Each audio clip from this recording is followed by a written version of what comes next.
welcome back to the kitchen for a short video once again with what you might do as a bit of a midweek quickie, because today I want to show you what I am going to do with my peppers now that they have more or less outgrown their seed tray. I'll be quite honest with you, these peppers, I wasn't really planning on repotting them for another week or so. The seed tray, the roots aren't coming through yet, it's not particularly congested, but I had an incident which I don't know how many others of you have had this same incident, but one of the perils about putting all your seedlings out on the windowsill is when you draw the curtains at night. Now, if you're taking notice and taking care, you'll draw your curtains and all your seed pots won't fall off onto the floor upside down in what my mother would have called an unholy mess. But mine did. So, in a desperate effort to get them back in the seed pot, they've been put back in a rather indiscriminate manner. And I thought, really, you know, that's as good an excuse as any to sort them out, check they're okay, and pop them into a bigger pot. So hopefully this will come in time for some of the rest of you who haven't done this yet. So if I can just tell you why we repot our plants. How do we know our plants from this stage need repotting? You've probably all got little seed trays like this, or different types of seed trays going on at the moment on your windowsills, in your greenhouses, wherever they are, and you put quite a lot of seeds in, and first signs of growth, woohoo, they're great, and then they get bigger and bigger and leggier, and you think, oh, okay, what do I do now? So usually you can tell they need repotting. One of the best ways, and this goes for any plant that's in a pot, look underneath and see if there's any roots coming out from underneath. This one hasn't got any for me to show you because of the aforesaid incident. They were just all popped back in the pot quickly. Bless them, if they did have roots coming through, they've all got tangled up inside now. Hopefully they'll be okay. Another way you can usually tell if your plant needs repotting, and this is more for a plant that's been in a pot for a long time, you'll start to notice that maybe it's starting to look a bit weaker. It's using up the water faster than it normally would, and you're having to water it more frequently. Maybe some of the lower leaves are going yellow, or, you know, just looking really, really weak. And that is then a sign your plant is saying to you, I've run out of nutrients, I really need to go in some fresh soil. So either that, or you've knocked it off the windowsill and ended up with a right mess like me. Okay, first things first, before you repot anything, give it a really good drink. These have been sitting in one of these little plastic trays here with water in, so they've been soaking up the water from beneath. We'll come back onto that in a bit. And you can tell now that they're well watered because that pot is quite heavy. Okay, so actually I'm going to discard that for now. We've got that ready. Next thing to do, you can do this either way around, but the way I'm doing it today, get your little plant pot ready with some nice crumbly soil. Now, to be honest, this is just multi-purpose compost, but I've rubbed it through a little bit. If you happen to have a soil sieve in your kitchen, good on you. You can use that, or you can just do this. Okay, and it just breaks up the lumps, so that when you go to put your lovely fresh new rooted seedlings in, the roots are going to find it easier to get around the finer particles of soil. Oh, I've got lovely dirty hands now. Proper gardening. Okay, so what I've got my pot, I've got my soil, I have pre-prepared, Blue Peter style, my pots with the soil in. So, and then what I've done with them is also put them in our best lasagna dish because it was the right size with water in it. So again, if I've got that one damp there, if I weighed those, that is quite a lot heavier. I know that I soaked up the moisture beautifully, so when I transplant my seedling, it's going to get less of a shock when it goes in there. If you're worried at all about what size pot to use, which I'm sure you all do, it was something that never occurred to me. I would only ever, you know, whatever size pot I had available, I would use. So, for example, if I only had, say, a 4-inch pot, a 6-inch pot, I'd fill that up with soil and put several plants in it.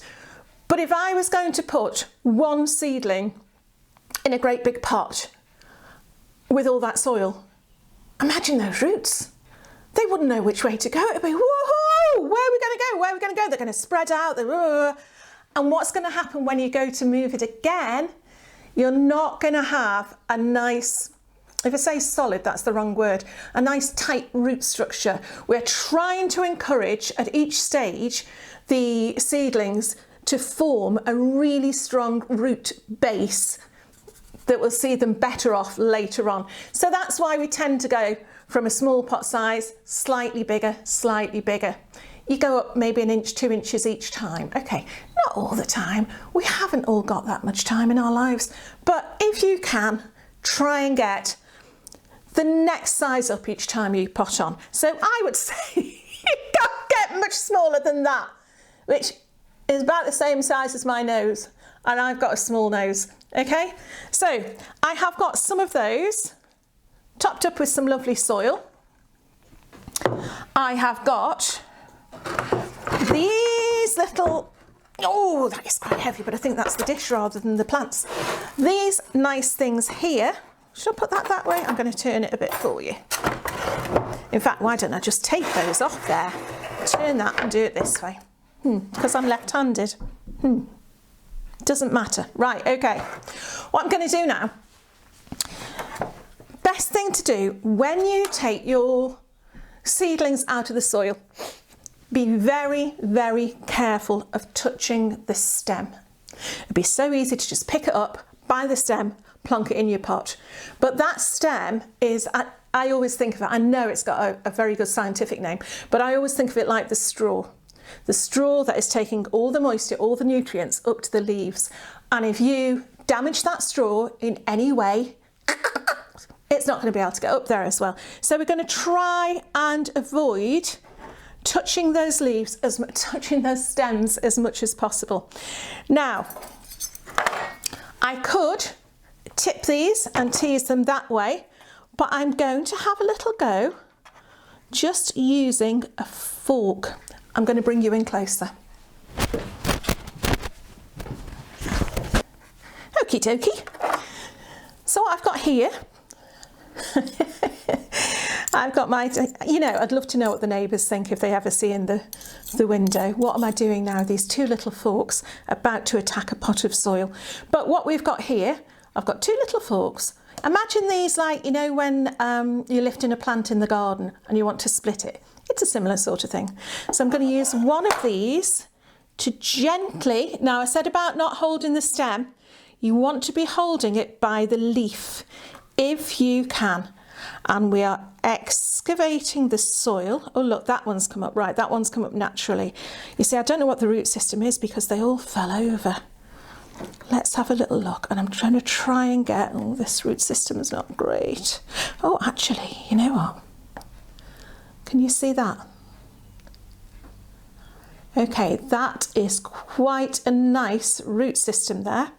Right, what I want to do, I've realised I've got quite a little bit too much soil in my pot because I want to make sure that this is going to fit in the pot and there's enough room for those roots to settle in nicely. Okay, there we go. Being ever so gentle. Again, if I can help it, I don't want to press the stalk around too much. Right, I'm going to put a little bit of that soil back on. The other thing to say is it's very different. Be aware of this. When you are potting up tomatoes, you are allowed to pot them really as deep as the first 2 leaves because Look how wonky, sorry, I've been distracted. Look how wonky that is, because he fell out the pot. He'll straighten up in no time, I hope. What I want, yeah, your tomatoes will produce roots all the way up the stalk. So you can plant your tomatoes in fairly deep and they will still root. So they're going to, whichever bit of stalk you've got inside your soil, they're going to send out roots. So you cannot do that with chilies. I am not going to take responsibility for the fact that he's bending over. His roots are now quite firmly in there, but he was bending over before he went in. So let's try again with this next one. Right, I'm going to tip a little bit of soil out because I've got too much in, and then we can top up afterwards. Always better to top up afterwards. Never squeeze your soil in really, really tightly to the pot, because then again your roots will find it difficult to navigate. I'm going to use that term, to navigate their way around. There we go, look at that. Again, lovely root ball there. Can you see that? Got that now. I've probably emptied half of that soil out. I'm just going to pop the root ball in very, very gently. Press it down a little bit. And then top up with a little bit more soil. There you are, you see that one's actually standing up. That's a little bit better, isn't it? Okay, quite straightforward. As long as you remember, do not upset that stem. Right, I'm going to carry on with these and I'll come back to you when they're done.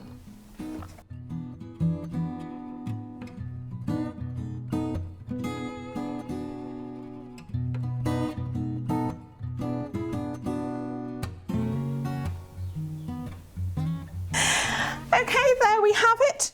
12 rather thankful, potted up Marconi Red sweet peppers. As I say, some of them need to find their way a little. These were like that before I put them in. That hasn't happened. I'm really pleased actually, because I only had one casualty. So out of the whole calamitous tumble onto the floor, there was only one of them that was detached from its roots. So I've still got 12 nice peppers. Now what I'm going to do with these, just because they're potted up doesn't mean that they're ready to move outside at all yet. You've got to remember your pepper, whether they're chili peppers or sweet peppers, they've got a really, they take a really long growing season before you can start harvesting. So we're going to be looking after these for a little bit longer back on the windowsill.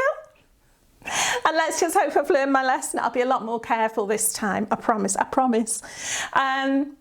But yeah, they need to stay in a warm, sheltered spot, because we're beginning middle of March at the moment, and we still can have some really, really cold nights. So don't go thinking just because you've got a good few leaves on and your plants are looking quite strong, it's safe to put them out, especially with things like chilies. They like the heat, they need that heat to germinate, and they need us to sort of cuddle them a little bit more on our windowsills or wherever we are looking after them. So hope you found that useful.